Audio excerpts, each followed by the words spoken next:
What do you guys do if one of your customers does not pay? They just refuse to pay. They ghost you. They won't answer the phone. They won't respond to emails. You knock on the door. They're not opening up the door. In my business, I've only had this happen twice. Both times, the route I took works. I want to throw some options out there so this potentially doesn't happen for you in your business. Number one, you could keep credit cards on file. Me and my business, I do not keep credit cards on file. I have a lot of older people that I service that own properties on the lakes over here in Michigan. Most of those older people like to pay with check. I do have a handful of people that pay late. A lot of other people, they don't deal with that. They don't have any tolerance for that.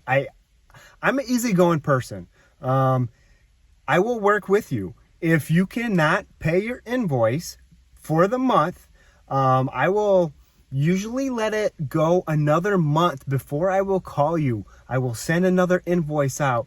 By the second time I send invoices out, okay, I'm going to make a call. I'm going to see what's going on. Maybe you just didn't get the email, which in Yardbook is a great thing to have. If you don't have Yardbook and you run a lawn care business, I would highly suggest Yardbook.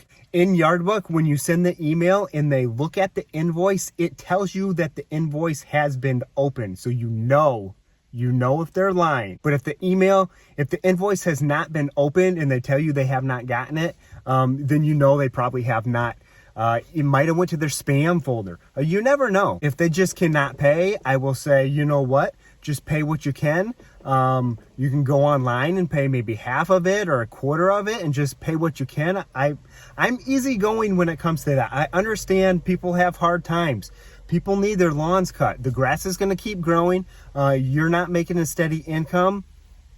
I mean, it's hard to pay the lawn guy. I totally get that. But at the same time, the lawn guy needs to get paid, right? I need to feed my family. My family needs to eat too. What do you do if you reach out to the customer? You send them a quick email saying, hey, I haven't gotten paid in a couple months.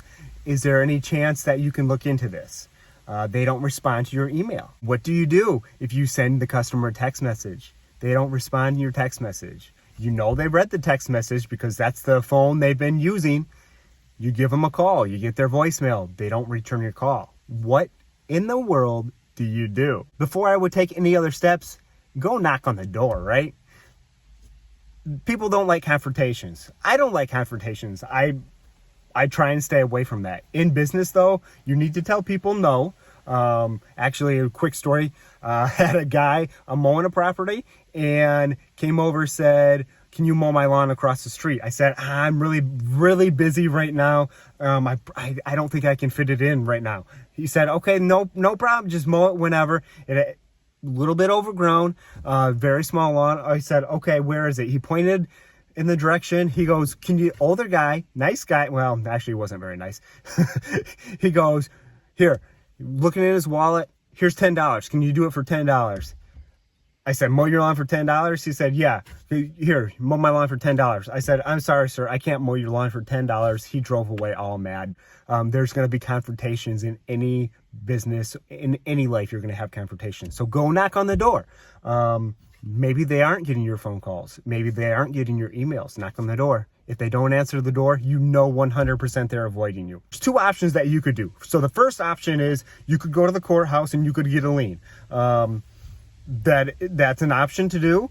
Put a lien on their property, and if they ever want to sell their house, if they ever want to move, they have to take care of any lien that is on their property. That is, you could totally go do that. That's option number one. Option number two, which I have done in the past, that has worked both times, I have used a collections agency. I don't like using collections agencies. I think some of the collection agencies are kind of scummy people. Some of them are not. I mean, they're trying to get money for other people. I totally get that. And there's a reason that they're out there, because people aren't paying. If you're not paying, you're ghosting me thinking you can get away with not paying. There I have a problem. I will work with anybody, but there I have an issue. I don't know what's going on over there. I have an issue with that. So the collections agency that I have used before, I will leave a link in the description below. The reason I have chosen them is because they do not require any upfront fees from me. I didn't have to pay them up front. I don't have to do anything until I get my money from the customer. That is where the collections agency makes their money. It doesn't matter how much it is. If it's under $100, I probably would not even bother with the collections agency. I just, you know what, I'm going to write that off in taxes as a loss. It sucks. But if it's more than 100, I'm not going to get bullied by customers. Okay, I'm not going to let anybody run me down. I mean, I worked for you. You told me to do the job. I have a family to feed. I mean, $100, $120, that's not a whole lot. But it's the principle of the whole situation, in my opinion. So I take them to the collections agency. The collections agency does all the work. They send them emails. They send them phone calls. They call them multiple times a day until they get an answer from the customer. Once they get an answer from the customer, so the $120 that, once it's under a certain amount of money, the collections agency takes a good chunk from you. First customer was $120. The collections agency took $60. They took half of that, which, yes, that is a lot. But for, I would say, probably the month that the collections agency called and called and called, I was never going to see that money. I was never going to see that money. So $60 in my pocket. I had to pay the collections agency $60. So that's $60 in my pocket. You know what? I still will write that off as a loss. That at least pays for gas and a little bit of my time. So it's not a complete loss. So couple ways: a lien, a collections agency, and I will leave a link in the description below, like I said, to the collections agency that I use. I think it's like HFHOLDINGS or something like that, and I think they're in Florida. I Googled it, did a lot of research, and they had, I think, 4.5-star reviews or something like that. They had pretty good reviews on Google. And for a collections agency to have pretty good reviews, I was highly impressed. The bad views that they had on Google were from people that the collections agency were calling.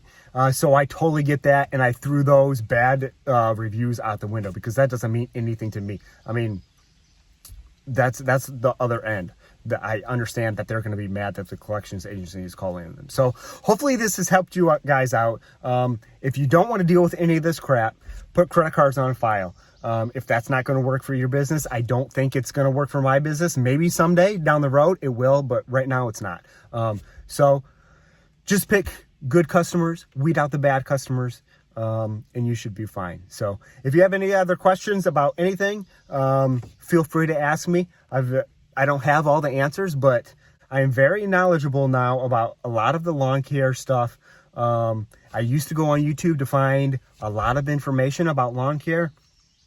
And I find personally that I enjoy watching YouTube lawn care videos, but I don't find any value anymore out of it, if that makes sense.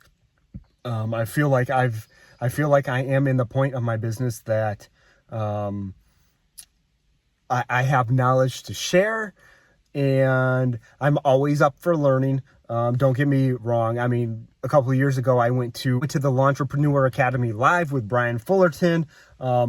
Actually won free tickets. Me and my wife went. It was a great time. Met some great people. Met Brian Fullerton. Met Paul. Oh, what's his name? I don't know. I sat next to... Oh, man, I can't remember now. A couple big, one of the big podcasters. If you guys are a podcaster and know the lawn care podcasters, Paul Jameson. Paul Jameson. Sat right next to Paul Jameson. He probably doesn't even remember.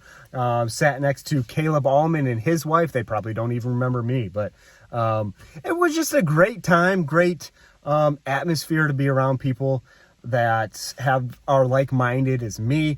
But to be honest, I didn't take a whole lot from that conference. But for a new person, that would be a great way to connect. and a great thing to take away. You probably would learn a whole lot from stuff like that. So YouTube videos, if you're just new starting out in the business, I would highly recommend watching.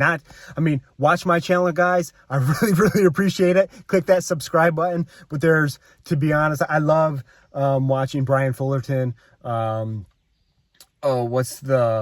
There's a couple other good guys out there. When I first started my lawn care business, what was that guy's name? I'm just rambling on and on and on. This has nothing to do with collections agencies. I'll tell you what, I get talking about lawn care and I cannot stop.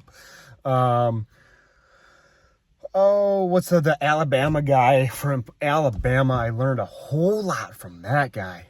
The lawn nut. No, not the lawn nut. I like the lawn nut. He's more fertilization stuff. Shout out to Alan Hain, the lawn nut.